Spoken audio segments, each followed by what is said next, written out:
మీరు use car కొనాలనుకుంటున్నారు, ఎందుకంటే మీరు first time car buyer and మీరు రీసెంట్గా డ్రైవింగ్ నేర్చుకున్నారు.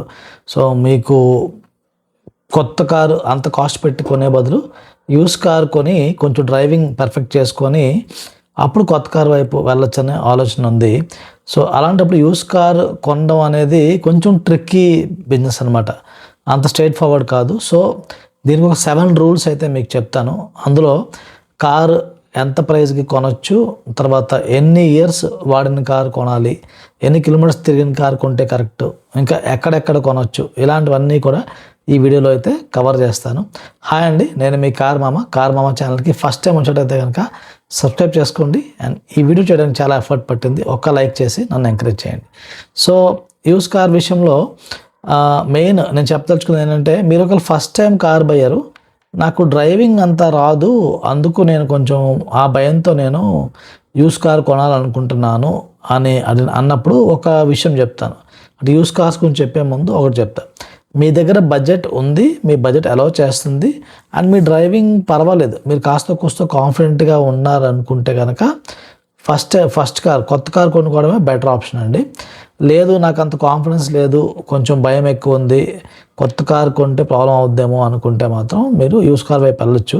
కానీ ఒక ఇంపార్టెంట్ విషయం మనం గుర్తుపెట్టుకోవాల్సింది ఏంటంటే, మీరు కొత్త కారు కొన్నా పాత కారు కొన్నా మీరైతే జాగ్రత్తగా డ్రైవ్ చేయాల్సి ఉంటుందండి. అది చాలా చాలా ఇంపార్టెంట్ ఆస్పెక్ట్. ఎందుకంటే మీరు డ్రైవ్ చేస్తున్నప్పుడు మీరు ఎంత సేఫ్గా ఉండాలనుకుంటారో, మీ వల్ల వేరే వాళ్ళు ఎవరికి కూడా ఇబ్బంది అవ్వకూడదు, అదైతే పెద్ద ప్రాబ్లం అవుతుంది. కాబట్టి మీరు ఏ కారు కొన్నా జాగ్రత్తగానే నడపాల్సి ఉంటుంది. అండ్ స్టార్టింగ్లో మీరు రిస్కీ ప్లేసెస్ అవాయిడ్ చేయాల్సి ఉంటుంది. అంటే హెవీ ట్రాఫిక్ ఉన్న ఏరియాస్ కానీ ఇలాంటివి అవాయిడ్ చేయాల్సి ఉంటుంది. లేకపోతే సందులు ఉంటాయి, అలాంటి దగ్గర మీరు అవాయిడ్ చేస్తూ ఫస్ట్ కొంచెం ఫ్రీగా ఉన్న ఏరియాస్లో డ్రైవింగ్ చేస్తూ నెమ్మదిగా కొంచెం మీరు ఇంప్రూవ్ చేసుకుంటూ వెళ్ళాల్సి వస్తుంది అనమాట. సో ఓకే, ఇప్పుడు మీరు ఈ పాయింట్ అయితే కవర్ చేశాను కాబట్టి ఇప్పుడు మనం యూస్ కార్ విషయంలో మీరు పాటించాల్సిన రూల్స్ ఏంటో చెప్తాను. సో ఫస్ట్ రూల్ వచ్చేసి, మీరు కొనబోయే కారు దాని యొక్క మ్యానుఫ్యాక్చరింగ్ డేట్ చూసుకొని 4 to 7 years ఓల్డ్, అంతకన్నా ఆ రేంజ్లోనే కొనుక్కోండి. అంటే మీరు మరీ సెకండ్ 2 years 3 years ఓల్డ్, లేకపోతే just 1 year old cars avoid చేయండి.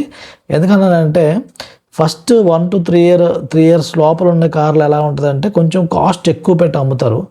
అంత ఏమవుతుందంటే ఎక్కువ డిఫరెన్స్ ఉండదు. కొత్త కారు మీకు 9 లక్షలకు వస్తుంది, వీళ్ళేమో 3 years ఓల్డ్ కారు మీకు 6.5 lakh 7 lakh చెప్తూ ఉంటారు. సో అలాంటప్పుడు కొత్త కారు కొనుక్కోవడం బెటర్ కదా. సో బెటర్ అవాయిడ్ చేయండి 1 to 3 years లోపల ఉన్న కార్స్. మీకు ఒకవేళ 1 to 3 years లోపల చాలా మంచి డీల్ దొరుకుతుంది అనిపిస్తే కొంచెం డౌట్ కూడా పడండి. ఎందుకంటే అంత తక్కువ ప్రైస్కి 1 year ఓల్డ్ కారు మీకు బాగా తక్కువ ప్రైస్కి ఇస్తున్నారంటే అక్కడ ఏదన్నా ప్రాబ్లం ఉండే అవకాశం ఉందన్నమాట. సో నా ఉద్దేశం అయితే 1 to 3 year ఓల్డ్ కార్స్ని అవాయిడ్ చేయండి, 4 to 7 years అనేది పెట్టుకోండి. సెకండ్ వచ్చేసి ఎన్ని కిలోమీటర్స్ తిరిగితే కరెక్ట్, ఇక్కడ 40,000 నుంచి 70,000 కిలోమీటర్స్ వరకు పెట్టుకోండి బ్రాకెట్. ఆ రేంజ్లో మీరు తిరిగే కార్స్ని మీరు చూస్ చేసుకోవచ్చు. ఇంకొక ఫ్యాక్టర్ మనం గుర్తుపెట్టుకోవాల్సింది ఏంటంటే, మన ఇయర్స్కి తగ్గట్టు యూసేజ్. అంటే కొన్ని కార్స్ 3 years ఓల్డ్ ఉంటుంది, కానీ 80,000 కిలోమీటర్స్ తిరిగేసి ఉంటుంది. 3 yearsలో 80,000 అంటే కార్ని చాలా ఎక్కువ వాడారు. సో దాన్ని ప్రాపర్గా వాడారా, ఎలా పడితే అడ్డదిడ్డంగా వాడారా మనం చెప్పడం కష్టం. కానీ ఒక టిపికల్ ఫ్యామిలీ పర్సన్, మన ఎప్పుడైతే యూస్ కార్ ఎవరి దగ్గర బాగుంటుందంటే, ఒక టిపికల్ ఫ్యామిలీ పర్సన్ యూస్ చేసిన యూస్ కార్ బాగుంటుందండి, కండిషన్లో ఉంటుంది. ఎందుకంటే మనలాంటి వాళ్ళు అందరం కూడా ఏం చేస్తాము, కార్ని ఆఫీస్కి అప్పుడప్పుడు పట్టుకెళ్తాము, లేకపోతే వీకెండ్స్ పట్టుకెళ్తాము, అలా లైట్గా యూస్ చేసుకుంటాం. మనలాంటి వాళ్ళు 500 నుంచి 1000 కిలోమీటర్ లోపలే యూస్ చేస్తారు సంవత్సరానికి. నెలకి 500 నుంచి 1000 లోపల అంటే సంవత్సరానికి 10,000 అప్రాక్సిమేట్గా 10,000 లోపల ఉంటుంది అనమాట. సో 4 సంవత్సరాలకి 40,000 కన్నా ఎక్కువ తిరిగి ఉండకూడదు. అలాంటి కార్స్ మీకు ఎప్పుడు కూడా కొంచెం మంచి కండిషన్లో దొరికే అవకాశం ఎక్కువ ఉందన్నమాట. సో తర్వాత యూస్ కార్ విషయంలో థర్డ్ రూల్ వచ్చేసి పేషెన్స్ అనమాట. ఎందుకంటే యూస్ కార్ విషయంలో మీరు ఇప్పుడే కొందాం అనుకుని ఈ నెల ఒక వారం 10 రోజులు కొనేద్దాం అనుకుంటే మీకు మంచి డీల్ దొరకకపోవచ్చు. సో పేషెంట్గా వెయిట్ చేయాలన్నమాట. మీరు మల్టిపుల్ ప్లేసెస్లో యూస్ కార్ గురించి సెర్చ్ చేసి తెలుసుకొని వాళ్ళకి మీ నెంబర్ ఇచ్చి సో దానికోసం పేషెంట్గా వెయిట్ చేస్తే మీకు ఒక బెటర్ డీలు, మీకు కావాల్సిన మీకు ఎలాంటి కార్ కావాలనుకుంటారో అలాంటి కార్ దొరికే అవకాశం ఉంటుంది. సో ఎక్కడెక్కడ కార్స్ కొనాలనేది కూడా డీటెయిల్గా చెప్తాను. దానికి కూడా చాలా ఇంపార్టెంట్ ఆస్పెక్ట్, అది కూడా చెప్తాను తర్వాత. సో నెక్స్ట్ పాయింట్స్లో. సో మనకి థర్డ్ పాయింట్ అయిపోయింది. Fourth point third party car sellers అండి. చాలామంది గ్యారేజెస్లో కార్స్ అమ్ముతూ ఉంటారు. లైక్ ఇంటి దగ్గర చుట్టుపక్కల చాలామంది నార్మల్ గ్యారేజ్ పెట్టుకొని అమ్ముతూ ఉంటారు. సో ఆ గ్యారేజ్ దగ్గర కొనాలా వద్దా అనేది మీరు చాలా జాగ్రత్తగా అన్ని విషయాలు తెలుసుకున్నాకే కొనండి. ఎందుకంటే ఈ గ్యారేజెస్లో చాలా మటుకు కొంతమంది జిమ్మిక్కులు చేస్తూ ఉంటారు అనమాట. యాక్సిడెంట్ కార్స్ అమ్మడము, లేకపోతే ఒక ఢిల్లీ నుంచి పట్టుకొచ్చిన కార్స్ అమ్మడము, ఏమన్నా ఇష్యూస్ ఉండే కార్స్ కూడా అమ్మే అవకాశం ఉంటుంది. కొంతమందికి రెప్యుటేషన్ ప్రాపర్గా ఉండదు. మీకు బాగా కాన్ఫిడెంట్ ఉంటేనే తప్పితే ఈ థర్డ్ పార్టీ సెల్లర్స్ జోలికి వెళ్ళొద్దు. ఇవన్నీ కూడా నార్మల్ గ్యారేజెస్ ఉంటాయి అనమాట. యూస్ కార్స్ చాలా ఉంటాయి. అవి అందరినీ తప్పు పట్టడం లేదు, కానీ రిస్కీగా ఉంటుంది అనమాట. అక్కడికి మీరు వెళ్ళాలనుకుంటే చాలా చాలా జాగ్రత్తగా వెళ్ళాల్సి ఉంటుంది అనమాట. అది ఫోర్త్ రూల్. తర్వాత మీరు యూస్ కార్ విషయంలో ఏ కార్స్ కొనాలి అంటే మెయిన్లీ మీరు యూస్ కార్ విషయంలో మారుతి కానీ, హుండై, టొయోటా, హోండా ఈ కార్స్కి ఎక్కువ ప్రిఫరెన్స్ ఇవ్వండి. టాటా అండ్ మహేంద్ర యూస్ కార్స్ని కొంచెం అవాయిడ్ చేయండి. ఎందుకంటే టాటా అండ్ మహేంద్ర ఎంతవరకు ఉన్న కార్స్ కొంచెం ప్రాబ్లమ్స్ ఎక్కువ ఉంటున్నాయి కాబట్టి ఆ ప్రాబ్లమ్స్ బేస్ చేసుకొని అమ్మేసి ఉండొచ్చు.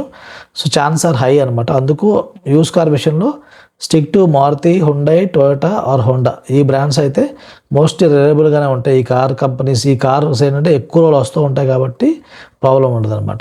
ఇప్పుడు మనం ఎంత ప్రైస్ పెట్టాలి? 10% రూల్ అనమాట.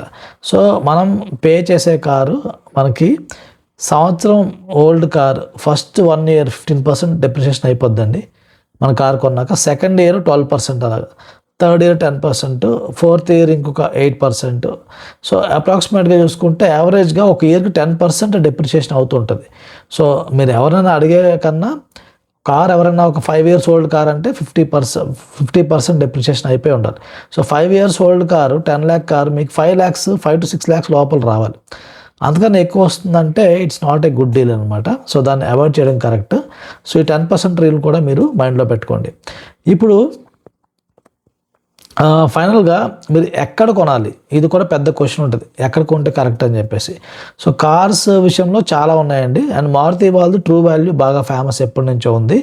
మారుతి వాడే ఓన్గా వాడు ట్రూ వాల్యూ అని చెప్పేసి వాడు యూస్ కార్స్ అమ్ముతాడు. అది రిలయబుల్గా ఉంటుంది, వారంటీలు అవి కూడా ఇస్తూ ఉంటాడు.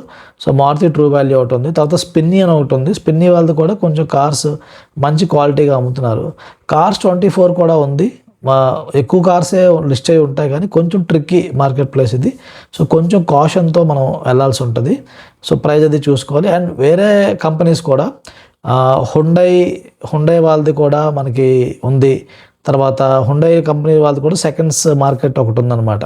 తర్వాత టొయోటా వాళ్ళది కూడా మనకి సెకండ్స్ది వాళ్ళ వెబ్సైట్లోకి వెళ్ళి మీరు చెక్ చేసుకోవచ్చు. అవన్నీ కూడా నేను డిస్ప్లే చేయడానికి ట్రై చేస్తూ ఉంటాను. అండ్ ఇవన్నీ కాకుండా ఇంట్రెస్టింగ్గా మన కార్ మామా కమ్యూనిటీ ఏదైతే ఉందో, కార్ మామా కమ్యూనిటీలో కూడా కొంతమంది యూస్ కార్స్ వాళ్ళ కార్స్ అమ్ముతున్నారు. అంటే ఎవరైతే కొత్త కార్ కొనాలనుకుంటారో వాళ్ళు మన కమ్యూనిటీలో జాయిన్ అవుతున్నారు. వాళ్ళ దగ్గర ఆల్రెడీ ఒక కార్ ఉన్నట్లయితే ఆ కార్ని అమ్మేద్దామని చూస్తున్నారు. సో వాళ్ళు మన కార్ మామా బైసెల్ గ్రూప్లో అయితే పెడుతున్నారు అనమాట. దానివల్ల కూడా జెన్యూన్ ఆప్షన్స్ దొరుకుతున్నాయి. అండ్ ఇందులో మనం ఏం కమిషన్ ఏం తీసుకోవట్లేదు. సో దానివల్ల కూడా ఏంటంటే కొనే వాళ్ళకి అమ్మే వాళ్ళకి ఇద్దరికి కూడా మంచి బెనిఫిట్ ఉంటుంది. సో కార్ మామా కమ్యూనిటీలో కూడా మీరు కార్స్ యూస్ కార్స్ కోసం చూస్తున్నట్లయితే జాయిన్ అవ్వచ్చు. అంటే మీలాగే యూస్ కార్స్ కోసం చూస్తున్న వాళ్ళు కూడా అక్కడ ఉంటారు. సో వాళ్ళు కూడా పెడుతూ ఉంటారు కార్స్. వాళ్ళెక్కడైనా కార్ చూస్తే ఆ కార్ డీటెయిల్స్ పెడతారు. అది కాకుండా కమ్యూనిటీలో ఉన్న కార్స్ కూడా మనం సేల్కి పెడుతూ ఉంటాం. సో దానివల్ల కూడా మీరు అందులోంచి కార్ పిక్ చేసుకునే అవకాశం అయితే ఉంది. సో ఆ కమ్యూనిటీలో ఆ కార్ మామా బైసెల్ వాట్సాప్ గ్రూప్లో జాయిన్ అవ్వాలనుకుంటే కనుక మీకు లింక్ అయితే డిస్క్రిప్షన్లో ఇస్తాను. అది యూస్ చేసి మీరు జాయిన్ అవ్వచ్చు అనమాట. సో ఇదండి యూస్ కార్స్ గురించి డీటెయిల్స్. ఏమైనా డౌట్స్ ఉంటే కామెంట్స్ అయితే పెట్టండి. అండ్ మీరు ఒకవేళ ఫస్ట్ టైం కార్ బయర్ అనుకుంటే కార్స్ గురించి డీటెయిల్గా అయితే చాలా వీడియోస్ చేశాము. ఈ ప్లేలిస్ట్ అయితే చూడొచ్చు, first time car buyer playlist చూస్తే మీకు చాలా ఇన్ఫర్మేషన్ అయితే దొరుకుతుంది. Thank you for watching till the end. And subscribe చేసుకుంటే సబ్స్క్రైబ్ చేసుకోండి. ఒక్క లైక్ చేసి నన్ను ఎంకరేజ్ చేయండి. Thank you.